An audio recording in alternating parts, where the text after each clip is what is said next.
Bom, primeiramente, boa noite, graça e paz aí a todos os alunos Amém. aí do curso básico de teologia do Instituto Bíblico Atos. Vamos dar prosseguimento à nossa aula, né? Estudando a matéria, a disciplina Teologia, Doutrina de Deus. E nós estamos falando sobre os atributos de Deus, que são dois tipos de atributos, basicamente: os atributos naturais e os atributos morais. Então, nós vamos continuar com os atributos naturais, tá ok? E hoje nós vamos começar, nós ficamos na última aula por terminar estudando a onipotência de Deus. Então, o que é onipotência? É o poder que Deus tem ilimitado para fazer qualquer coisa, certo? Então, o próprio nome já diz, dentro do nome, já está dizendo onipotência, todo poder, todo poderoso. Então, ele tem a capacidade de fazer todas as coisas, ele tem o poder de fazer qualquer coisa que esteja dentro da sua vontade. Porém, nós temos que aqui analisar alguns detalhes importantes para que os alunos não tenham uma compreensão equivocada desse poderio de Deus, tá?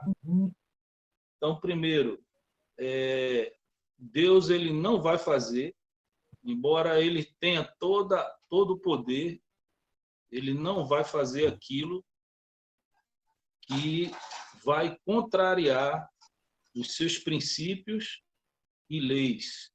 Ou seja, Deus não é incoerente, ele não vai criar uma lei e aí, com base na sua onipotência, porque ele pode fazer qualquer coisa, tem o poder para isso, ele vai lá e vai ferir a lei que ele mesmo criou. Todos compreenderam até aí? Então, esse poder, a única limitação que tem para esse poder de Deus são as próprias leis e princípios que o próprio Deus criou e que ele mesmo dá o exemplo de segui-las, de cumpri-las, de respeitá-las.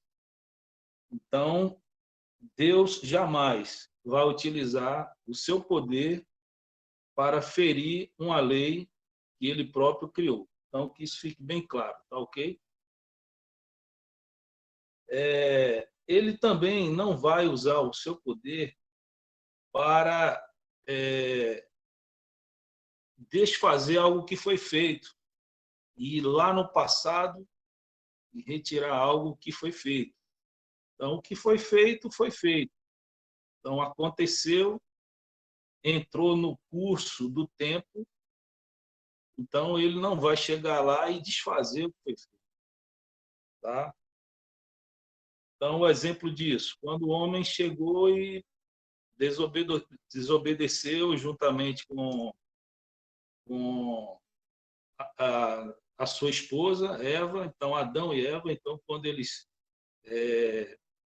pecaram, então Deus ele não voltou atrás para resolver o problema, ele criou a solução, usou o seu poder para criar a solução. Até aí todo mundo está entendendo, né? Então, eu vou dar alguns exemplos de algumas leis e que na própria Bíblia traz que Deus ele mesmo respeita essas leis. Eu posso citar a lei da gravidade. Então, nós vemos em Mateus 4, na tentação de Jesus, que Satanás chega para ele e propõe que ele se jogue do pináculo do templo, certo? E ele responde que a palavra diz que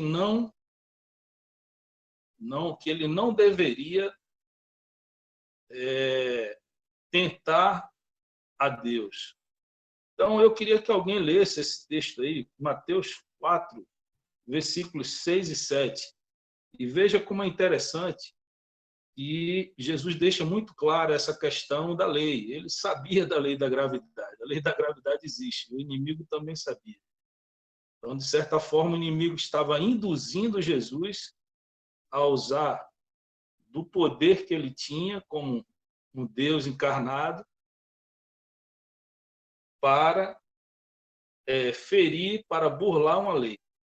Então, Mateus 4, 6 a 7. Eu queria ouvir a voz de alguém. E disse, está ouvindo, pastor? Está ouvindo, pastor? E disse, se tu és filho de Deus, lança-te daqui abaixo, porque está escrito, aos seus anjos dará ordem a teu respeito, e tomar-te-ão nas mãos, para que nunca tropece em alguma pedra. Isso, obrigado. Então vejam que existe uma lei, que é a lei da gravidade, né? Que é uma lei natural, que foi criada por Deus, e que o próprio Jesus respeitou essa lei.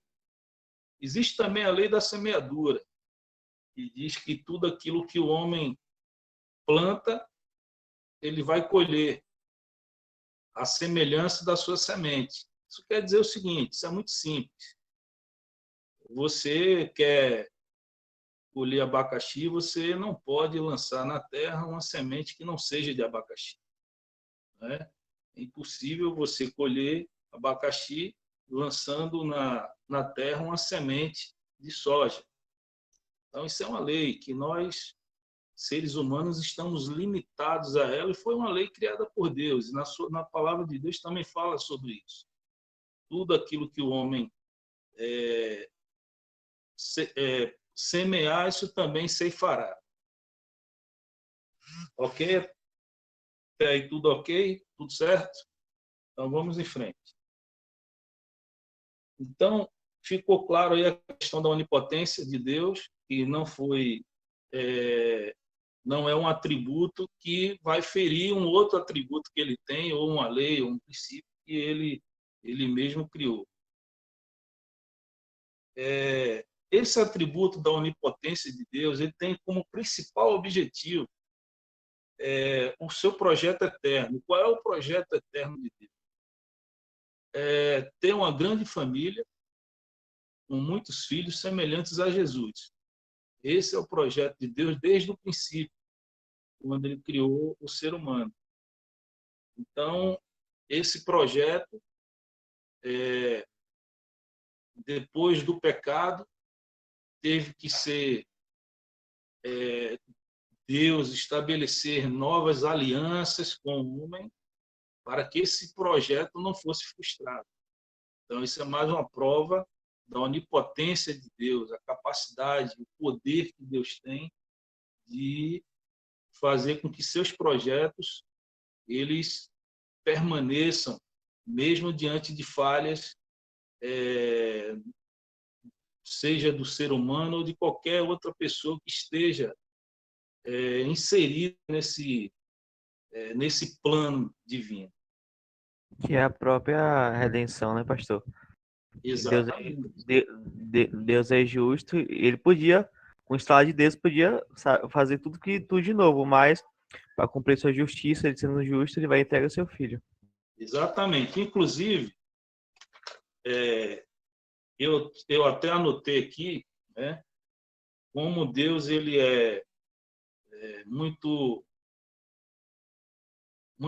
leva muito a sério essa questão do cumprimento das suas leis, é exatamente a questão da vinda de Jesus. Ele teve que trazer o seu filho, mandar o seu filho morrer em nosso lugar para que fosse cumprida uma lei. Existia uma lei, tá certo? Que nós vamos ler aqui em Hebreus 9, queria que alguém lesse aí, Hebreus 9, vamos ler de 12 a 14, depois alguém lê o versículo 22. Hebreus 9, então vamos ver, vamos entender que existia uma lei, e foi por causa dessa lei que Jesus veio morrer na cruz. Tem gente que tem dúvida, mas por que Jesus veio morrer? E pergunta, mas a gente precisa ser salvo de quê? Qual o motivo? Qual é a condenação? Então, alguém leia, por favor. É do Hebreus 12 ao 14, né? 12 a 14. Depois, uma outra pessoa lê o versículo 22 do mesmo capítulo. Não por meio de sangue de bodes e novilho, mas pelo seu próprio sangue. Ele entrou no lugar santíssimo de uma vez por todas e obteve a eterna redenção. Ora, se o sangue de bodes e touro e as cinzas de uma novilha espalhadas sobre os que estão seriamente impuros o santificam, de forma que se tornam exteriormente puros, quanto mais o sangue de Cristo, que pelo seu Espírito eterno se ofereceu de forma imaculada a Deus, purificará a nossa consciência de atos que levam à morte, para que servimos ao Deus vivo. Excelente. Então, alguém lê o 22 agora, por favor. Hebreus 9, 22. Se ninguém encontrar, demorar, você pode ler novamente. Versículo 22. Eu tenho ele aqui, mas é porque eu quero que vocês participem, senão vai ter gente dormindo aí.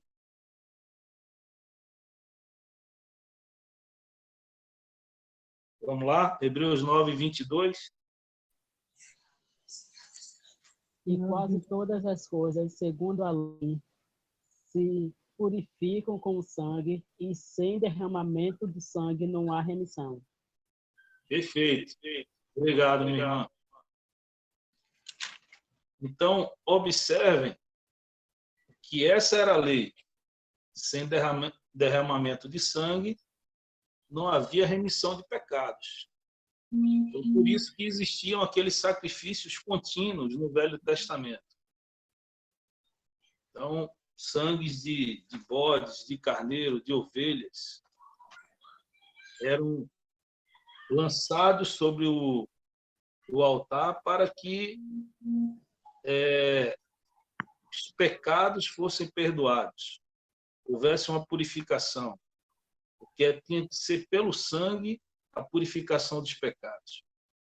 Então, observem que isso era uma lei. E por causa dessa lei, feita lá atrás, para poder, durante esse período após o pecado, após o homem ter pecado, o pecado ter entrado no mundo, Deus ter condições de se relacionar com o homem. Porque todas as vezes que o homem peca, todas as vezes que há o pecado, diz a palavra de Deus, que o pecado ele faz separação entre nós e Deus. Deus ele não se comunica, ele não se mistura com o pecado. Então, por isso que havia necessidade de se fazer esses sacrifícios contínuos, e Jesus veio para fazer esse sacrifício de uma vez por todas, e é o que diz aí no livro de Hebreus, que ele veio de uma só vez. Ele morreu em nosso lugar, nos redimindo definitivamente. Ok? Então, a onipotência, eu acho que ficou bastante explicado aí, né? Que a onipotência de Deus, ela tem o seu limite. Qual é o seu limite? As suas próprias leis, suas determinações, né? Seus princípios. Então, está limitada, a sua atuação está limitada a isso. E há algumas coisas também que Deus não faz, né? É lógico que Deus não vai mentir, ele não vai pecar, ele não vai mudar, porque diz a palavra que ele não nega-se a si mesmo, ele é imutável, ele é o mesmo, foi o mesmo ontem, hoje e sempre será o mesmo. Ele não mudou e não mudará. Então, o poder de Deus, ele não vai fazer com que ele venha a praticar esses tipos de ações que contrariam os seus princípios, como mentir, pecar, etc. Deus é perfeito. Isso porque não há poder absoluto de Deus fora da sua perfeição. O poder de Deus ele está sempre em comunhão com a perfeição dele. Todos entenderam aí? Se tiver alguma dúvida, pode falar. Não, Tá certo? não entendi não, pastor. Eu estou dizendo o seguinte, que o poder de Deus, a onipotência dele, o poder dele, está em sintonia com a perfeição dele. Ou seja, ele jamais vai usar do seu poder para fazer algo ou cometer algo que vá de encontro à sua própria perfeição. Deus não é perfeito? Ele não vai usar o seu poder para fazer ou cometer algo que vá distorcer a natureza dele, que é perfeita. Aí eu citei aqui alguns exemplos, como mentir. Deus não pode fazer qualquer coisa, mas Deus vai mentir? Não, ele não é. A própria palavra fala que ele não é filho do homem para que minta. Ele também não vai mudar. Então, são princípios. Então, esses princípios estão em sintonia com o poder dele. O poder dele não ultrapassa essas barreiras, vamos dizer assim, criadas por ele mesmo, suas leis. Ficou compreendido aí? Sim, pastor, obrigado. Então, vamos lá.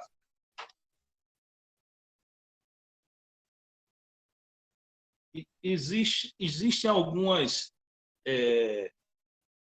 palavras, né, traduzidas que expressam também isso no hebraico, tem algumas palavras também no grego, que traduzidas também simboliza a onipotência de Deus, como El Shaddai, né, que traduzido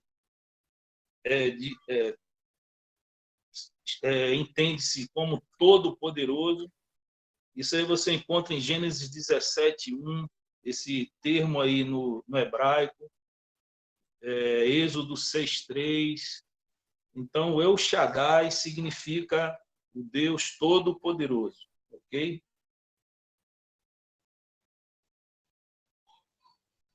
A onipotência de Deus abrange todas as coisas, ou seja, Deus ele pode atuar pelo seu poder em todas as coisas, desde que não venha ferir seus princípios, seus planos, seus projetos e suas leis. Isso aí ficou claro, né? Ficou bastante claro isso aí. Então, vamos agora para o próximo atributo. Lembrando que nós estamos estudando os atributos naturais de Deus, tá? Então, falamos agora da onipotência e vamos falar agora, tá certo? Da soberania de Deus, tá certo? Que é algo que todo mundo já ouviu falar, que Deus é soberano. Então, a soberania de Deus é um atributo pelo qual Deus possui completa autoridade sobre todas as coisas criadas, determinando o fim que ele deseja, certo?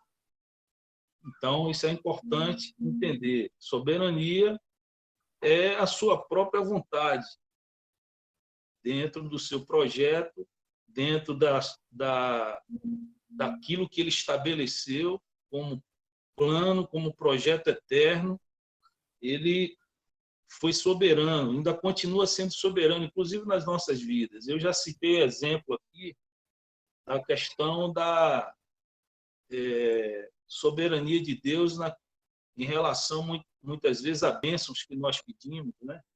Ou estamos esperando. E é importante que nós entendamos que Deus, ele muitas vezes não nos dá determinadas bênçãos porque nós não estamos com a maturidade suficiente para recebê-las.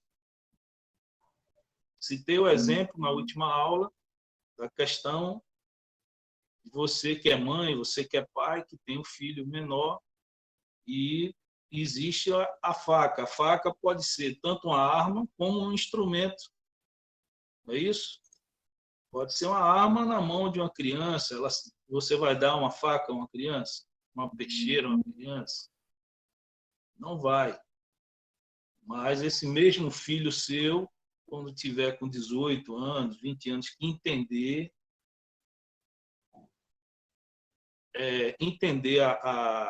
a funcionalidade da faca, você vai dar. Então, a mesma coisa é Deus. Deus tem essa capacidade de, na sua soberania, ele estabelecer se vai dar ou não determinadas bênçãos que nós pedimos. E muitas vezes essas bênçãos elas não vêm porque não estamos preparados para recebê-las. Essa aqui é a verdade.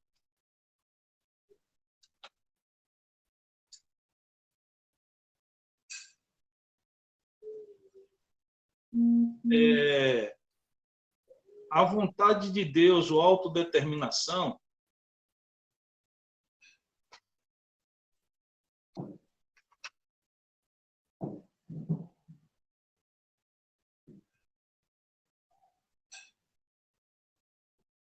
dentro da soberania, tá certo? Tem a questão da vontade, que eu já falei, e aí eu queria, dentro dessa questão de vontade, tem dois tipos de vontades, tá certo? A vontade preceptiva, que também pode ser chamada de vontade permissiva de Deus, né? Onde Deus, nessa vontade dele, ele estabeleceu preceitos morais para reger a vida de suas criaturas racionais. Então, essa vontade de Deus, ela pode ser desobedecida. Vou citar um exemplo. Essa vontade permissiva é que Deus, ele estabelece, ele orientou, por exemplo, lá no Éden. Vamos ficar no Éden, já que foi bastante batido, então fica mais fácil de vocês compreenderem.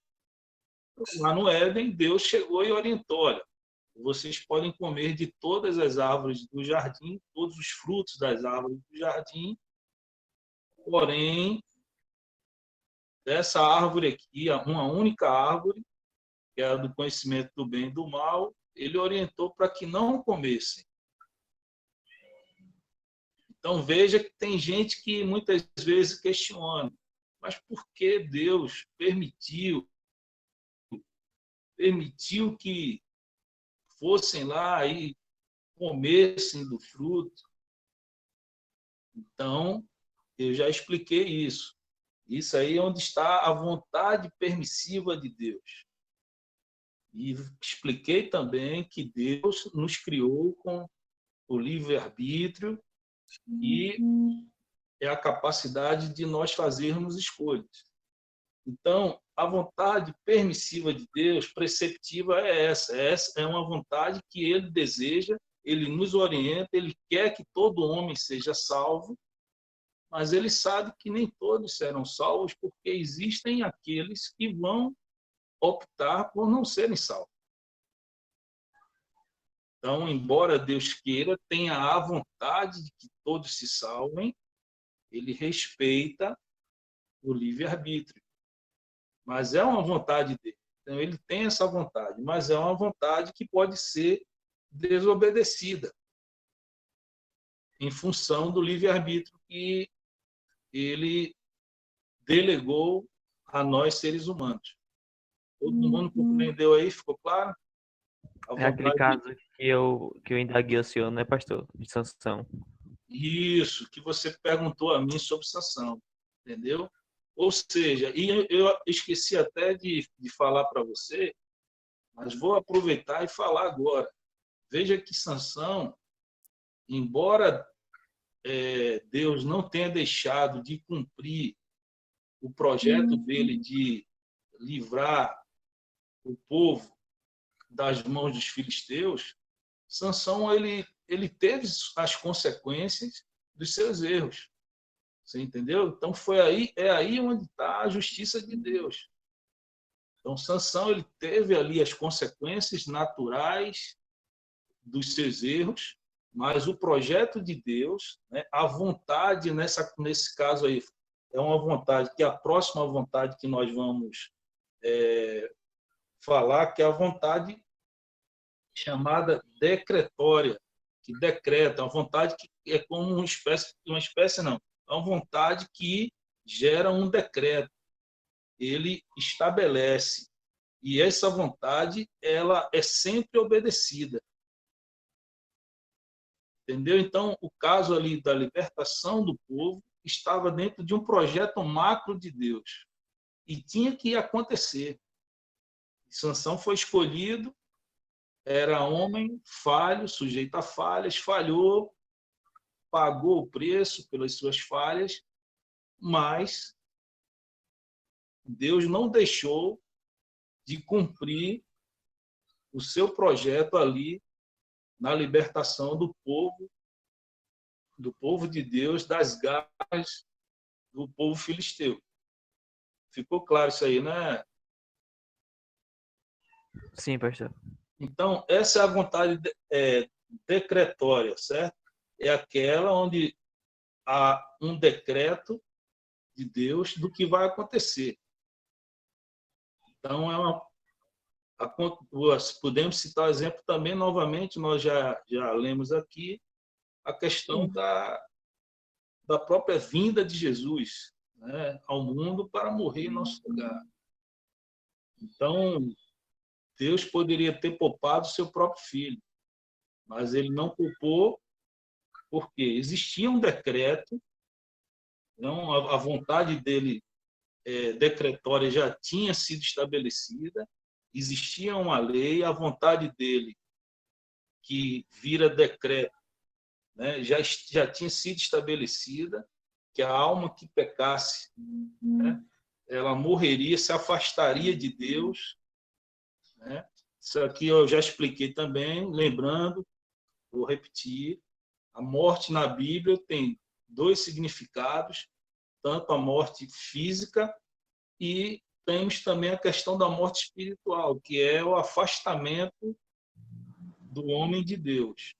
Deus ele é a fonte de vida.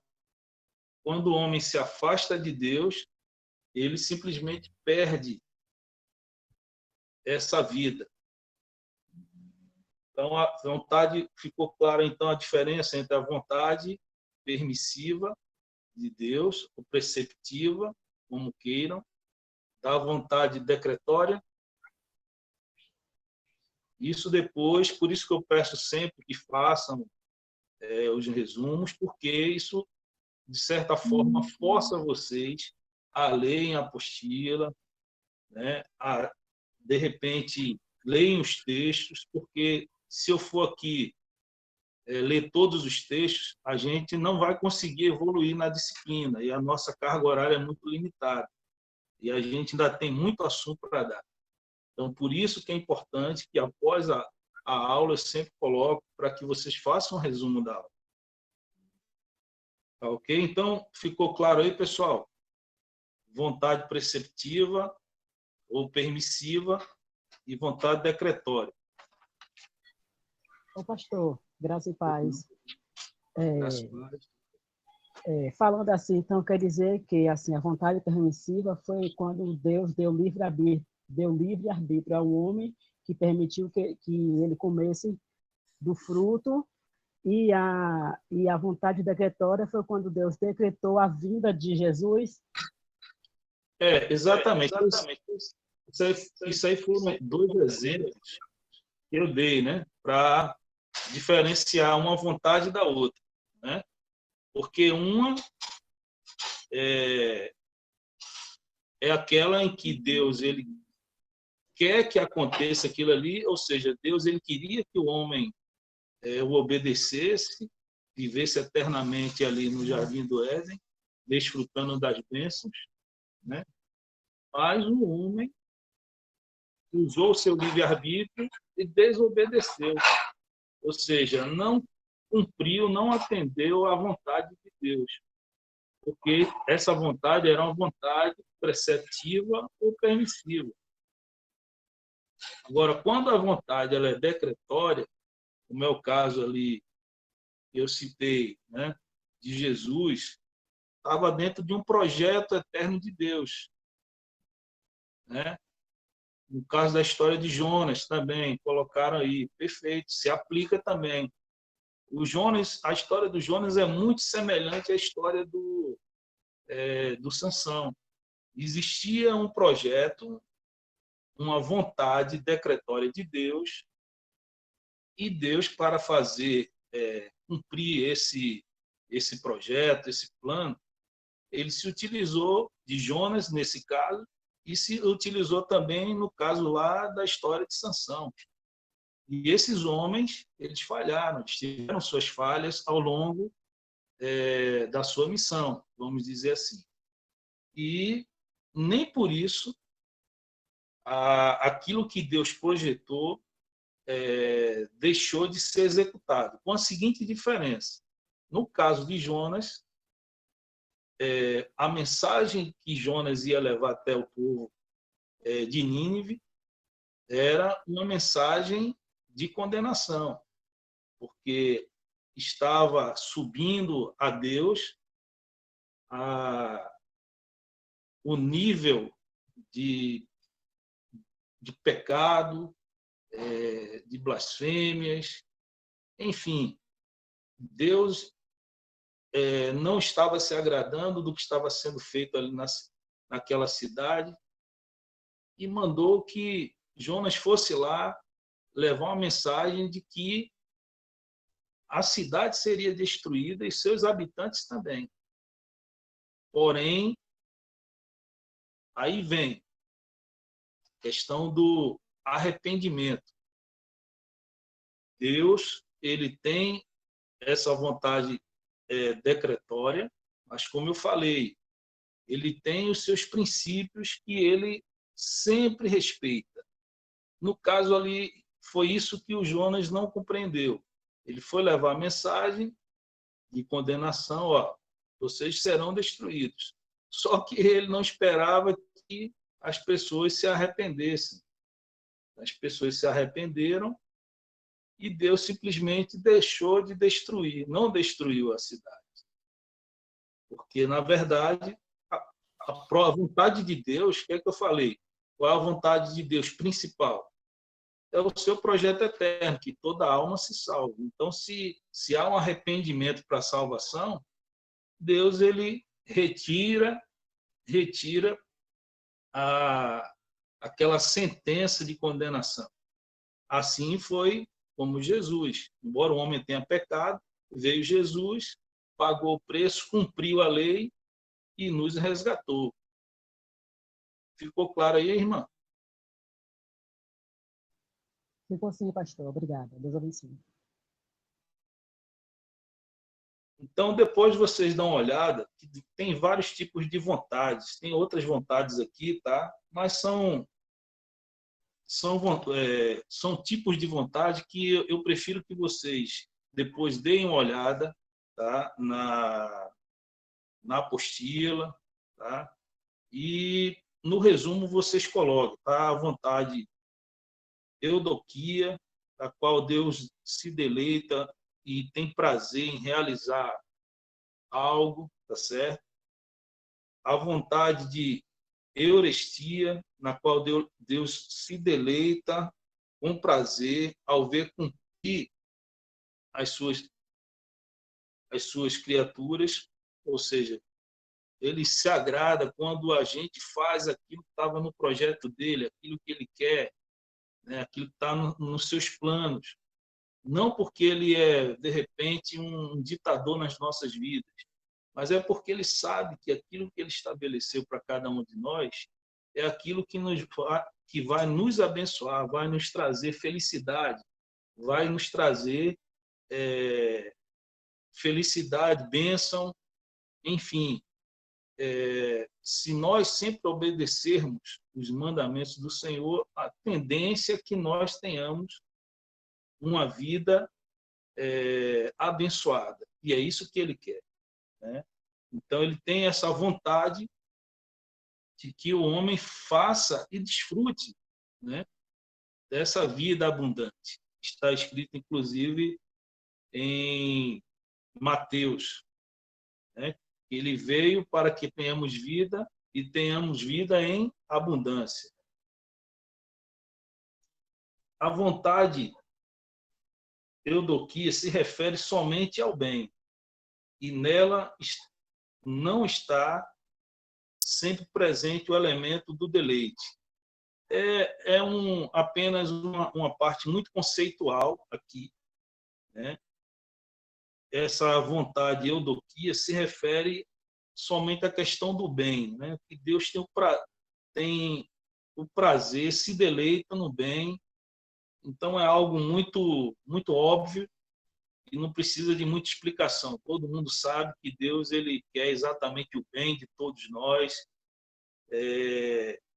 A sua própria palavra em Jeremias diz que eu é que sei os pensamentos que eu tenho a vosso respeito, pensamentos de bem e não de mal, para vos dar o fim que desejais. Então, Deus ele sabe muito mais do que nós que é melhor para toda a humanidade. Então, ele sabe muito mais do que nós mesmos. Nós é que muitas vezes não sabemos.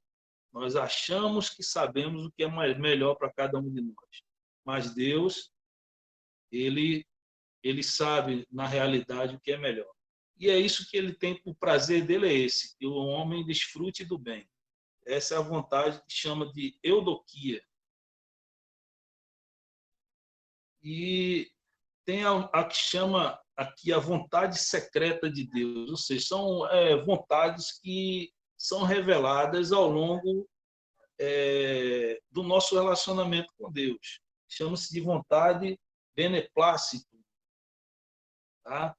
Então, essa vontade, também chamada de vontade secreta, né, abrange todo o conselho secreto e oculto de Deus. São muitas vezes, vou citar um exemplo prático, cada um de nós tem um relacionamento íntimo com Deus, e esse relacionamento íntimo com Deus faz com que Deus tenha projetos diferentes. O projeto que Deus tem na minha vida pode ser um projeto diferente na vida de cada um de vocês. Então, essa vontade se torna oculta porque ela é muito individual. É a vontade de Deus para a minha vida. E, às vezes, tem gente que tem essa dificuldade de entender essa vontade de Deus para a sua vida. E a pessoa fica, mas, poxa, qual é a vontade? Mas é simples. A própria palavra nos aponta para a vida que Deus quer que nós tenhamos. Mas, dentro desse projeto, como eu falei, cada pessoa, Deus estabeleceu um plano, um projeto, uma história. E nem sempre essa história acontece como Deus quer, muitas vezes por causa da nossa desobediência, né? Por exemplo, Sansão, ele poderia ter ido lá, Deus deu força para ele, deu capacidades sobrenaturais, né? Uma força sobrenatural, mas ele simplesmente pegou tudo isso que Deus deu e cometeu pecados, cometeu erros e fez com que a caminhada dele, né, fosse um pouco mais árdua, mais dolorosa. Deu para entender? Vocês entenderam isso? Então, a mesma coisa nas nossas vidas. Cada um, Deus tem um plano para cada um de nós e essa vontade, que é a vontade beneplácito, é uma vontade muitas vezes secreta, entre muitas vezes Deus e alguém, né? Em uma pessoa, um, um de nós, tá?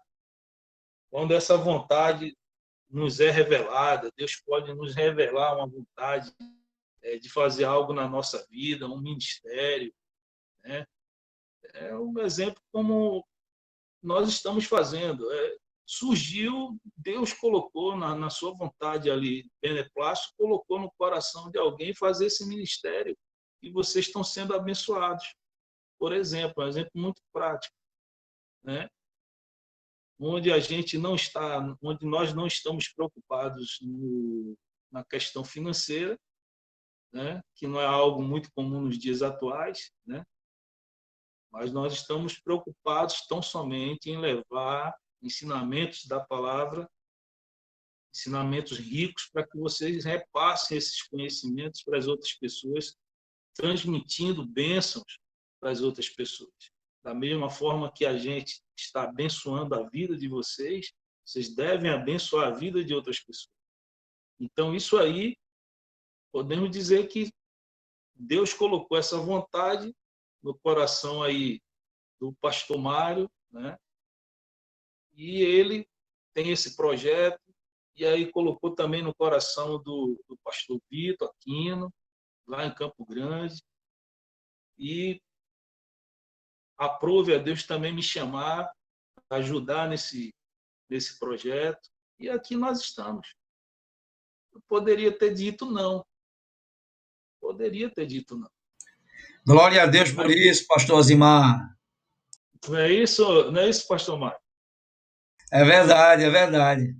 Então, é uma vontade que muitas vezes ela é secreta, mas é revelada a cada um de nós, né, durante ao longo da nossa vivência com Deus, e que nem sempre a gente diz sim, né? A gente muita gente diz não a essa vontade e deixa de ser abençoado, porque na verdade, quando nós estamos aqui, queridos, eu acho que vocês podem ter certeza, e o pastor Mário, o pastor Vitor também, eu acho que vai ter essa mesma percepção de que quem recebe realmente a bênção somos nós, por incrível que pareça, né? Quando a gente termina da aula e percebe, né, pelos trabalhos que nós recebemos, os resumos, percebemos que houve o entendimento de todo esse projeto de Deus, né? Que vocês estão começando a se preparar para levar isso para outras pessoas. Isso nos faz muito bem, e como já o pastor Mário falou aí no grupo, é o nosso salário. Amém? Então vamos seguir aqui. Então essa vontade secreta aí ficou bem clara aí, queridos? Podemos seguir. Então vamos para a questão da liberdade. Mais um atributo de Deus, né? A perfeição de Deus no exercício de sua vontade. Então, Deus ele tem toda a liberdade, ele é livre. E ele também quer que nós sejamos livres, né? Ao contrário do que muitas pessoas pensam, né? O pecado ele escraviza. Ou seja, o pecado, na verdade, ele faz com que você queira fazer alguma coisa, você sabe que é o correto, é aquilo que vai te abençoar, mas você, por estar escravizado, por não ter liberdade de escolha, você vê que o inimigo, quando ele estabelece um domínio sobre a vida do ser humano, ele anula o livre-arbítrio. Ele anula o livre-arbítrio, porque Paulo diz, né, explicando que a coisa que ele queria fazer, essa ele não fazia. E a coisa que ele não queria fazer, ele fazia. É verdade, pastor Zimar. Eu até comentei minha aula passada, que aquele que não nasceu de novo, ele é escravo do pecado, então não tem livre-arbítrio, livre-arbítrio para ele. Ele é obrigado a pecar, porque a natureza que está dentro dele é uma natureza de pecado. Muito bom, pastor. Não é verdade? Então, assim, você vê como o diabo ele vem realmente para tirar aquilo que Deus nos deu. Então, o livre-arbítrio, Deus nos deu para fazer boas escolhas, para fazer escolhas que nos tragam felicidade, bênção. Mas aí o diabo faz com que você não tenha esse livre-arbítrio, te anula, então você mesmo no seu intelecto, na sua mente, você sabe que é o melhor para você, mas você não consegue fazer aquela escolha e não consegue executar aquilo ali porque você está aprisionado. Então, é essa liberdade que Deus tem como um atributo dele, e ele, nesse atributo que ele sabe que é bom, ele quer que nós tenhamos também, que é para a liberdade que ele nos salvou. Jesus veio morrer na cruz exatamente para que nós fôssemos libertos, nós deixássemos de servir ao pecado como escravos, porque toda pessoa que não consegue fazer a vontade de Deus, por mais que ela queira, ela está uma pessoa escravizada, ela está com seu livre-arbítrio anulado, por mais que ela queira, por suas próprias forças, ela não consegue. Então, eu acho que a liberdade aí ficou muito clara, né? É essa liberdade que Deus quer que nós tenhamos, né? Ele tem e quer que nós tenhamos. Queridos, nós encerramos aí, então, com a liberdade, os atributos naturais, né, de Deus. Eu pergunto se alguém tem alguma dúvida que queira tirar dentro desses atributos naturais, para que nós possamos entrar nos atributos morais, certo? Nós vamos entrar agora nos atributos morais, mas eu vou somente trazer o primeiro atributo moral, mas antes eu queria saber se tem alguém que tem alguma dúvida para tirar em relação aos atributos naturais de Deus.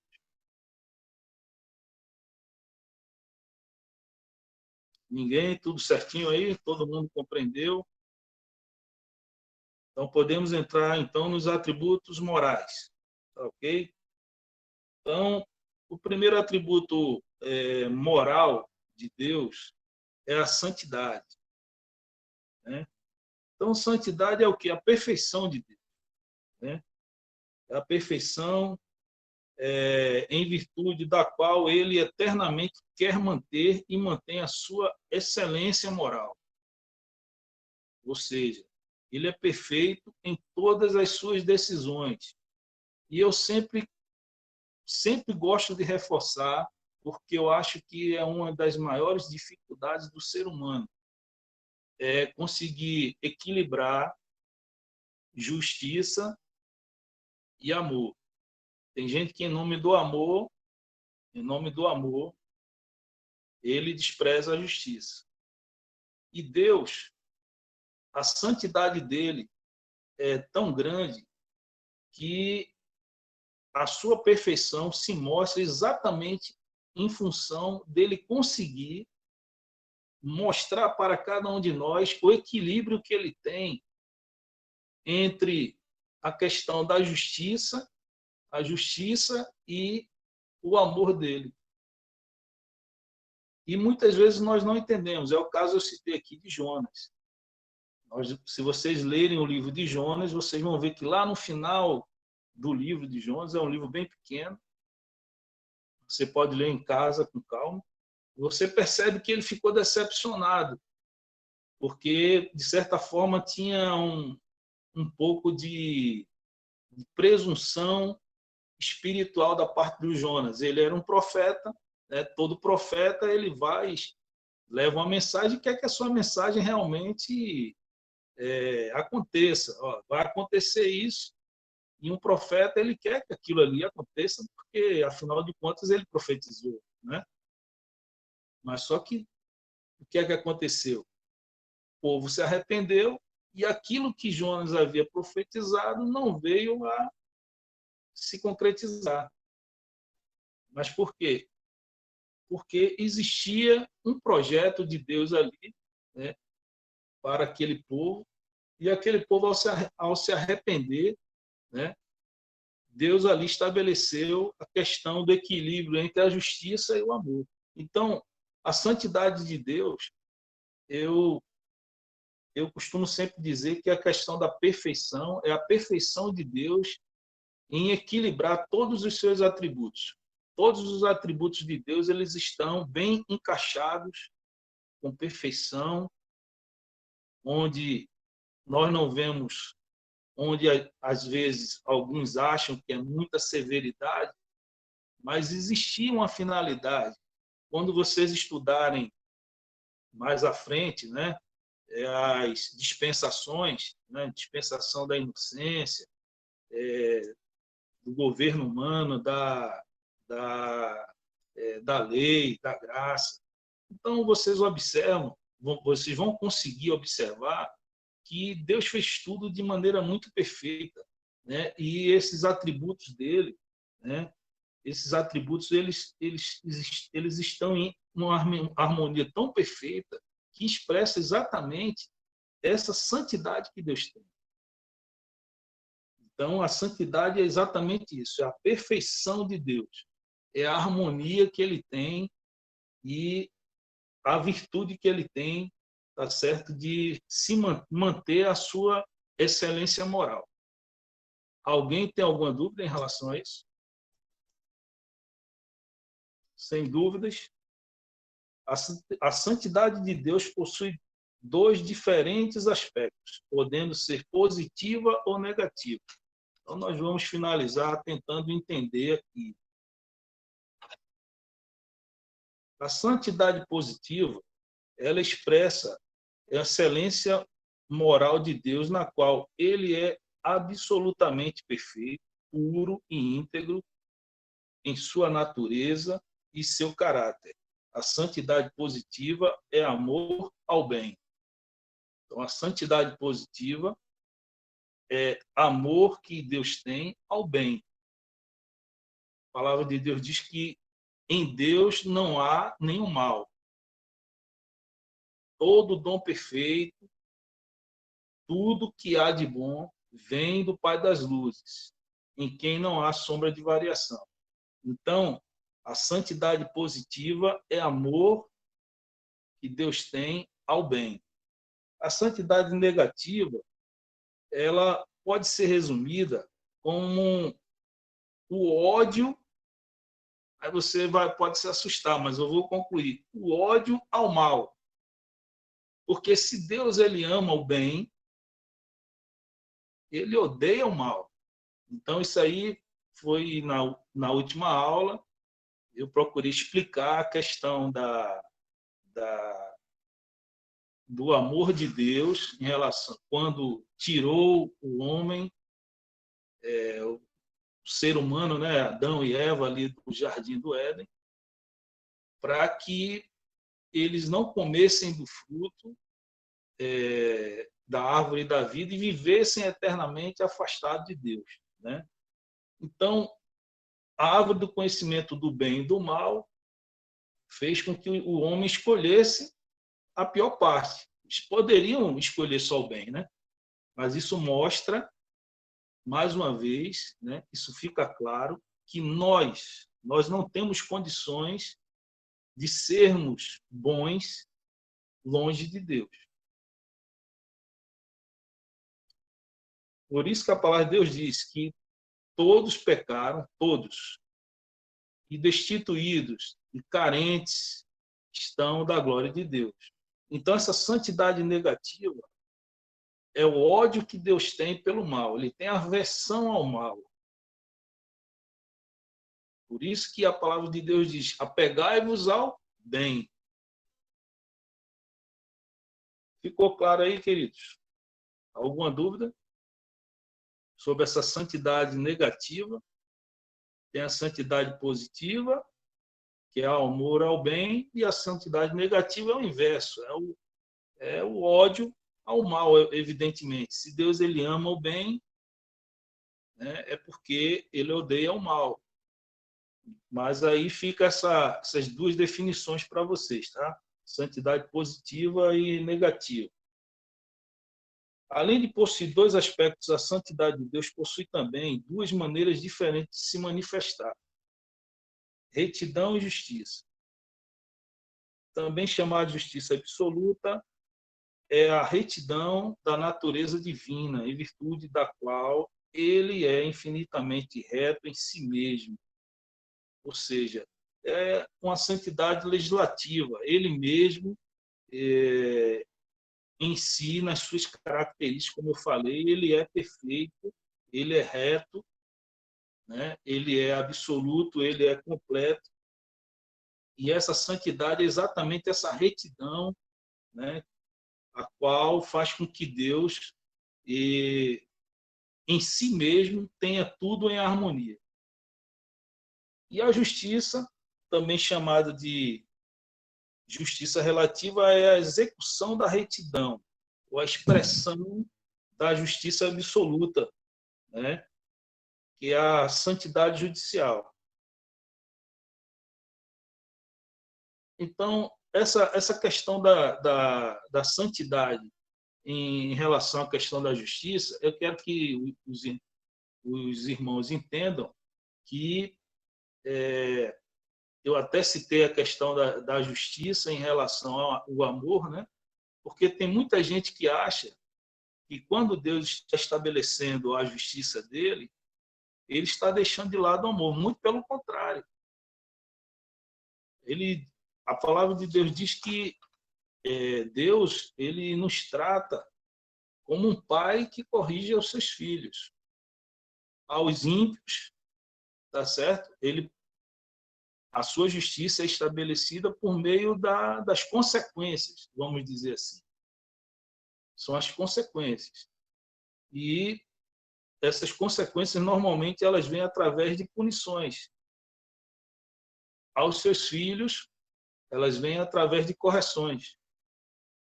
Então, essa justiça é estabelecida quando ele corrige, né? Corrige a nossa trajetória, algo que nós estamos fazendo que não está dentro da vontade dele, né? Para o nosso próprio bem e para que o projeto eterno, a gente sempre tem que ter o foco no projeto eterno de Deus, né? Mário, acho que lembra que a gente sempre falava na comunidade da graça, É né? verdade. O O projeto projeto eterno de eterno Deus ter uma grande família com muitos filhos semelhantes a Jesus. semelhante a Jesus. Então a gente tem que ter esse projeto ali como vamos dizer assim, o projeto macro de Deus, que desse projeto saem todas as ações, as leis, os seus decretos, seus princípios, seus atributos, tudo gira em torno desse projeto que ele estabeleceu lá no princípio, quando não existia nada. Ele já tinha esse projeto.